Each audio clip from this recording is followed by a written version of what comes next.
Il s'agit d'une relocalisation et pas d'une expropriation.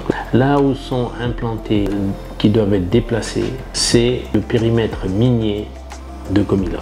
Les populations se trouvent dans le périmètre minier de Comilog suite à la rétrocession par le gouvernement de l'époque, avant les indépendances, de cette cartographie minière.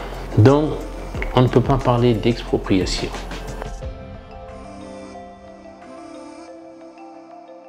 Les premières discussions avec les populations de Lima ont commencé en 2007 avec les responsables chefs de département de la mine à l'époque, M. Florent Pambaud, qui allait à leur rencontre pour signifier une éventuelle relocalisation. Autre précision à apporter, c'est que la découverte de manganèse dans cette zone ne s'est pas faite hier ou avant-hier.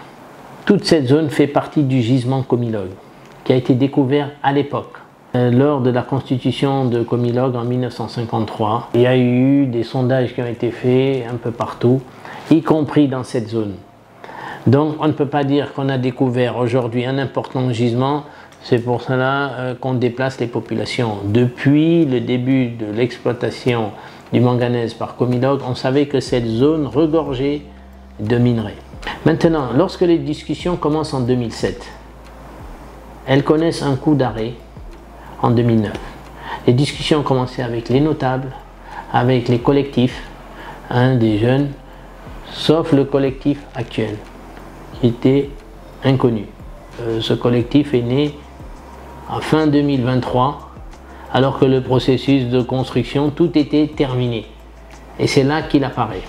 Mais tous les collectifs avec lesquels on a parlé, les notables avec lesquels on a parlé, la plupart d'entre eux sont vivants, ils sont là. Et même avant d'utiliser le terme de relogement, le terme qui était utilisé, c'était l'indemnisation, comme cela se fait en République gabonaise.